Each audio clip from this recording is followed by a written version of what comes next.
Have you ever noticed how some mornings just feel heavier than others?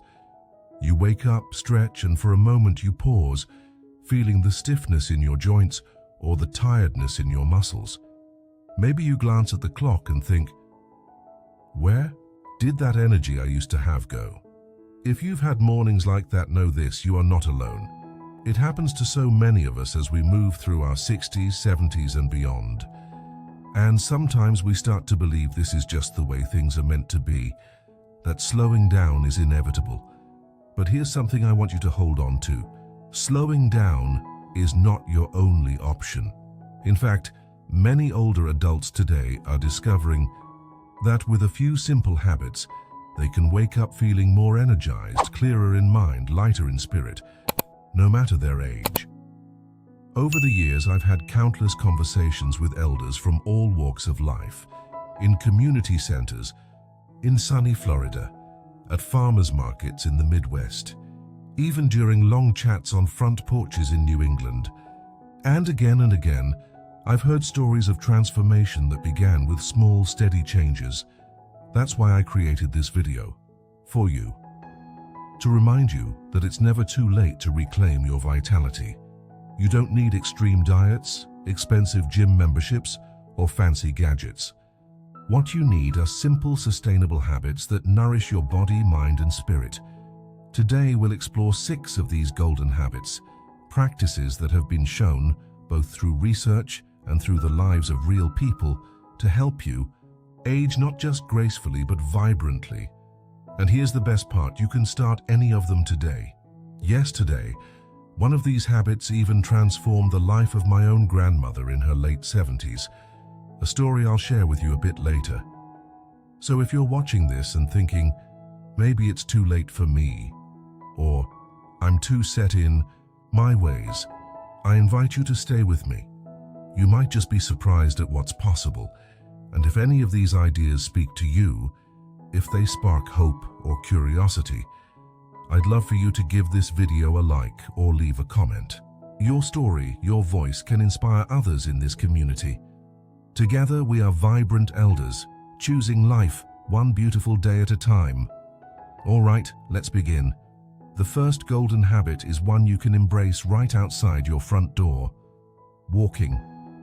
Now, you might be thinking, I already walk around the house and that's a great start. But there is something truly powerful about making walking a conscious, intentional practice.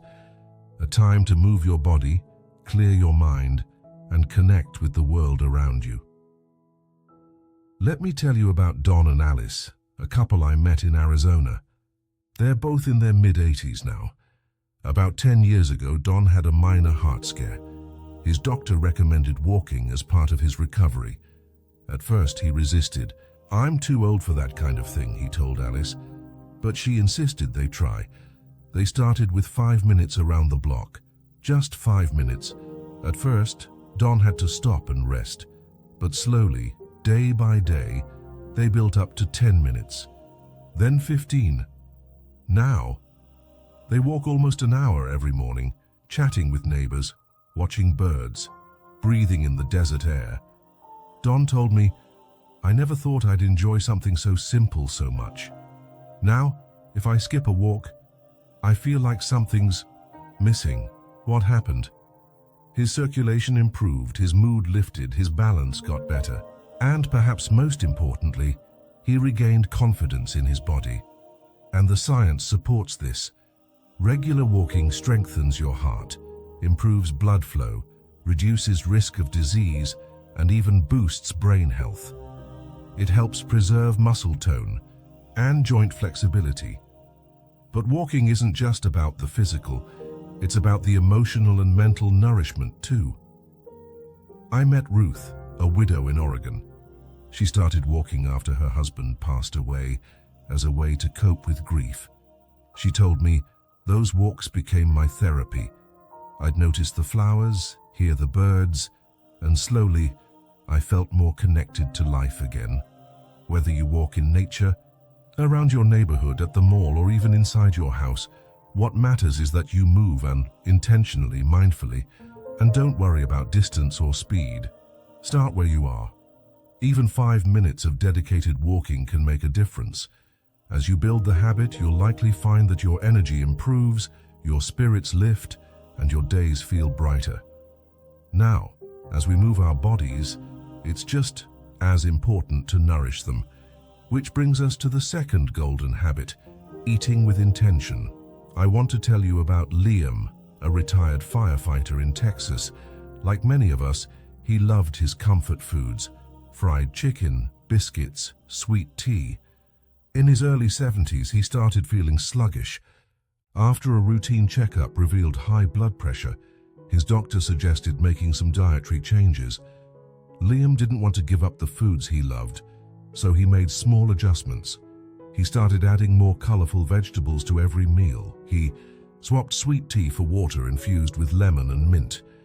He experimented with baking instead of frying. Within months, he felt more energized. His blood pressure improved, and he discovered a new love for foods he had once ignored: berries, leafy greens, roasted vegetables.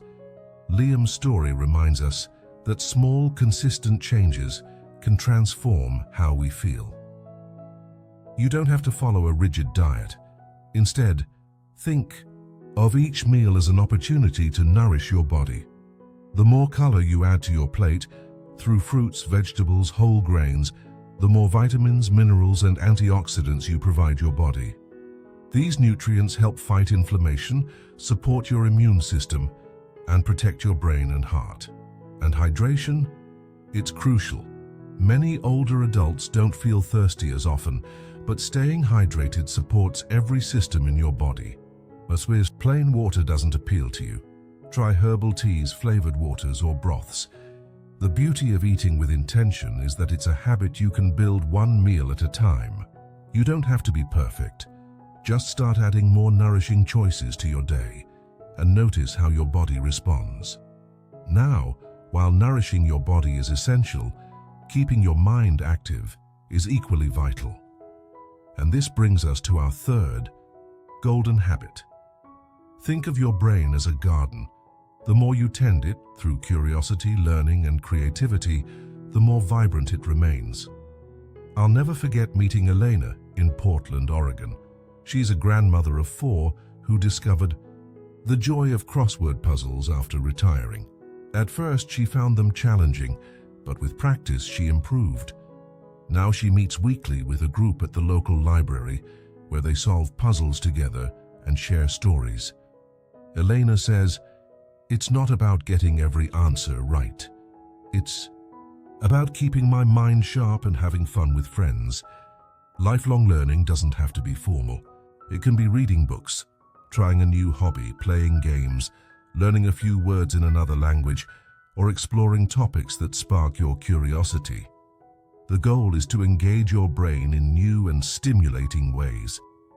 Doing so helps maintain memory, attention, and cognitive flexibility, and it brings a wonderful sense of accomplishment and joy. So as you move through your days, look for opportunities to learn and grow, not because you have to, but because it enriches your life. Now that we've explored the first 3 golden habits, walking, eating with intention, and keeping your mind active, we've already planted seeds for a vibrant life. In the next part of our journey, we'll dive into 3 more habits that will help you build strength, stay connected, and cultivate deep well-being as you age. Remember, each small step matters, and you are more capable than you may know. Now that we've explored how walking, mindful eating, and keeping your mind active can bring fresh energy into your life, let's take this journey one step further. Because aging vibrantly isn't just about moving or feeding your body, it's also about keeping it strong and resilient for the years ahead. And that brings us to the 4th golden habit, building strength. Now, I know what some of you might be thinking: strength training. Isn't that for young folks at the gym? I hear this all the time, but here's the truth. Strength training is even more important as we age than it was when we were younger. Why? Because starting in our 50s, we begin to naturally lose muscle mass, a process called sarcopenia.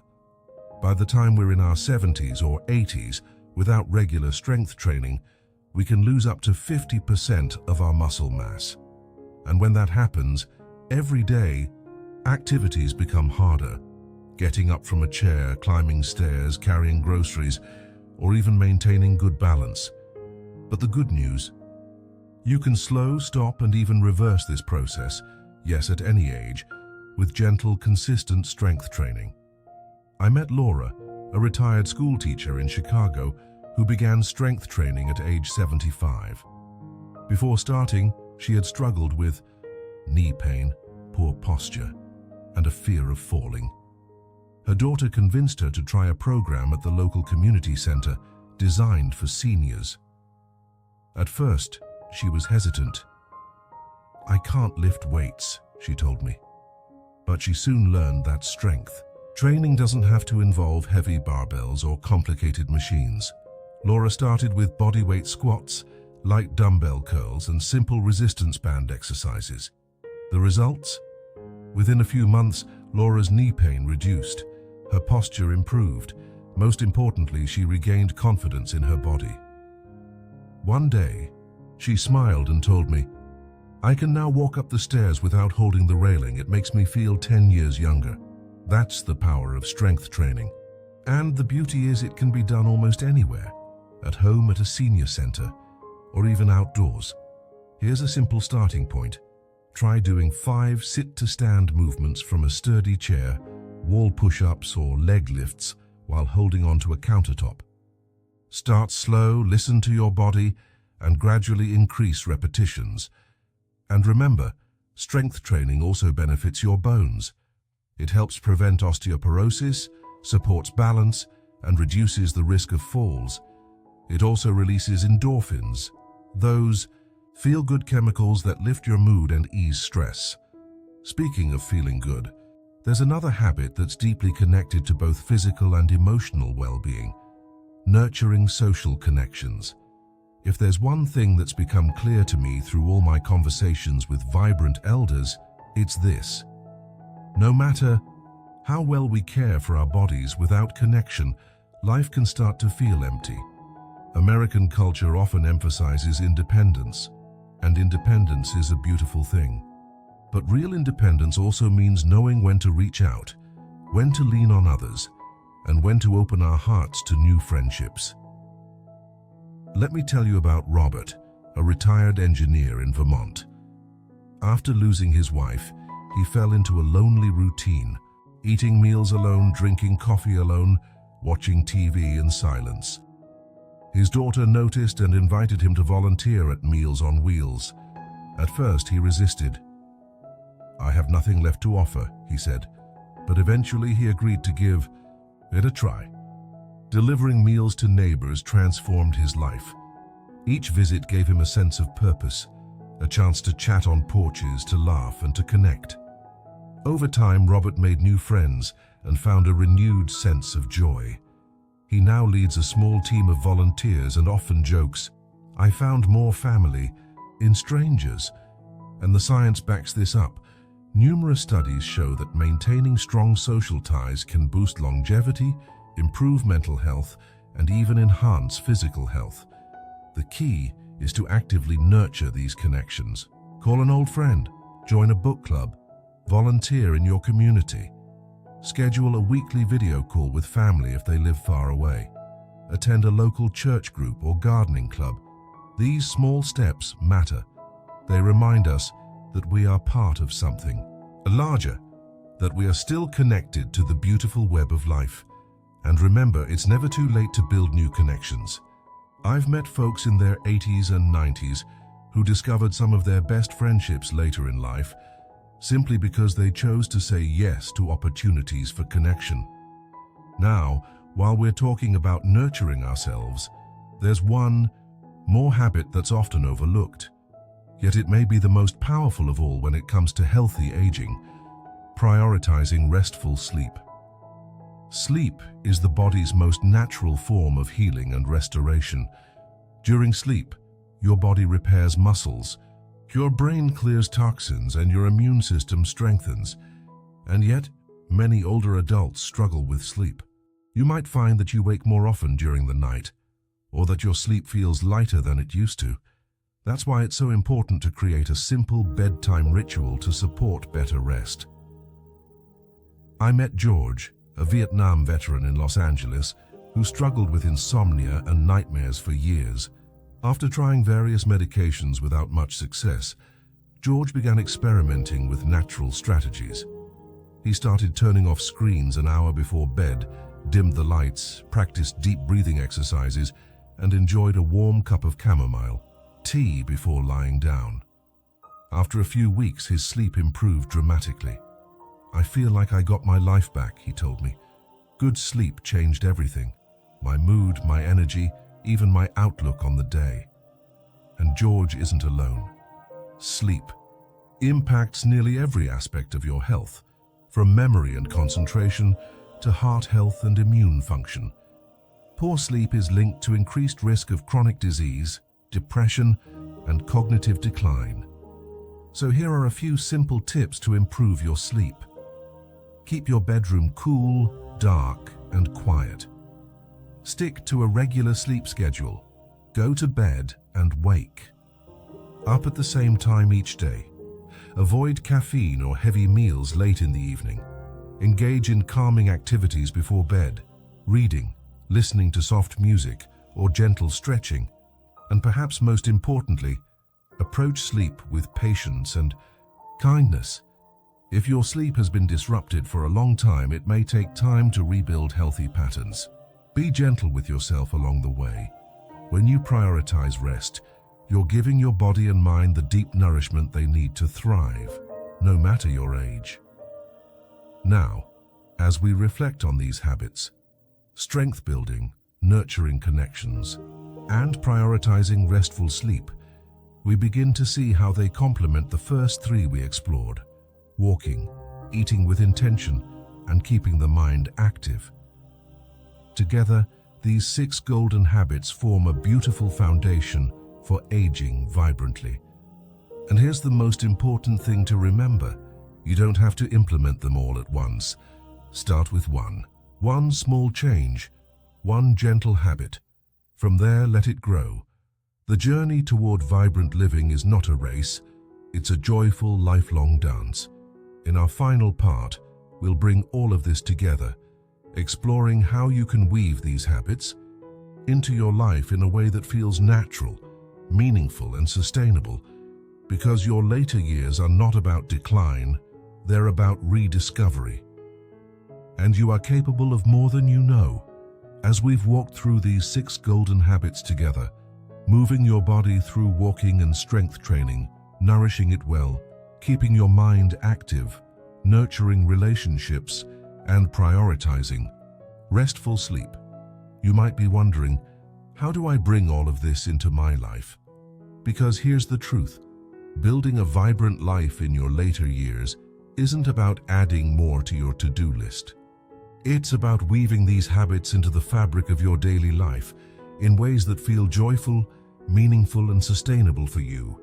And perhaps the most powerful way to do that is by embracing one final mindset: living with purpose and gratitude. Let me tell you about my grandmother, Mary. In her late 70s, she went through a season where life felt flat. Her body wasn't as strong as it used to be. Friends had passed on. Some days, she told me, I feel like I'm just drifting. I remember one summer afternoon sitting with her on the porch. The sun was warm, birds were singing, and she said, I want to feel like I matter again. So we began a small project together, writing down family stories, recipes, and memories. At first, it was just a notebook and a cup of tea, but soon it became a ritual. Each morning, she would sit by the window and write. Over time, something shifted. Her mood lifted. She started walking more again. She called her sister more often. She smiled, laughed, and looked forward to each new day. She told me, I thought my best days were behind me. Now I wake up excited to remember, to share, to live. That is the power of purpose. And the beauty is, purpose doesn't have to be grand. It can be tending a garden, mentoring a young person, helping a neighbor, volunteering, creating art, or learning a new skill. It's about waking up each day with a reason to engage with life, no matter how small that reason might seem. And when you pair that with gratitude, it becomes even more transformative. Gratitude is like a lens that helps us see the extraordinary in the ordinary, the warmth of sunlight on your face, the comfort of a familiar voice, the joy of preparing a nourishing meal. Numerous studies show that practicing gratitude improves mental health, lowers stress, enhances sleep, and even boosts physical resilience.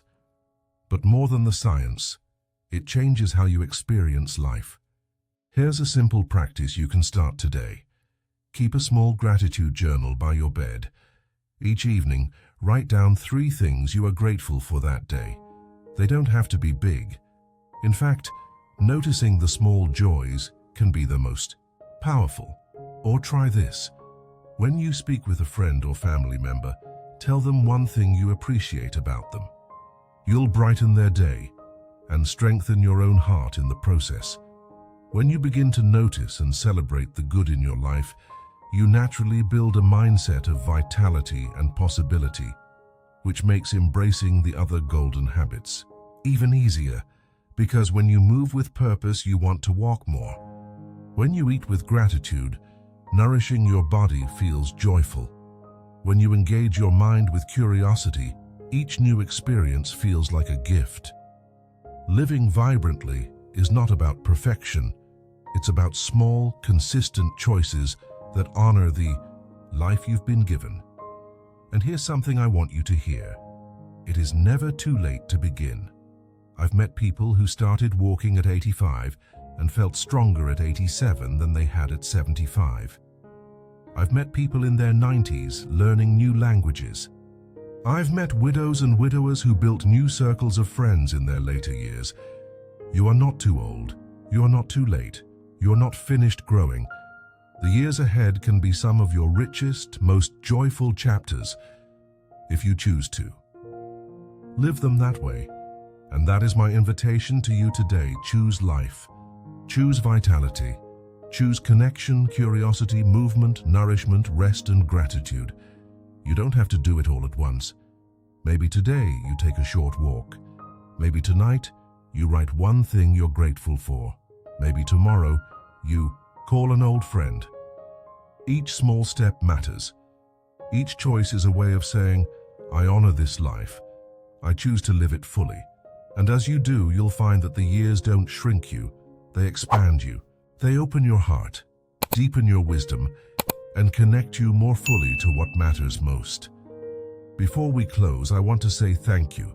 Thank you for walking this journey with me today. It is an honor to be part of this vibrant community with you. If today's message spoke to you, I invite you to share your voice.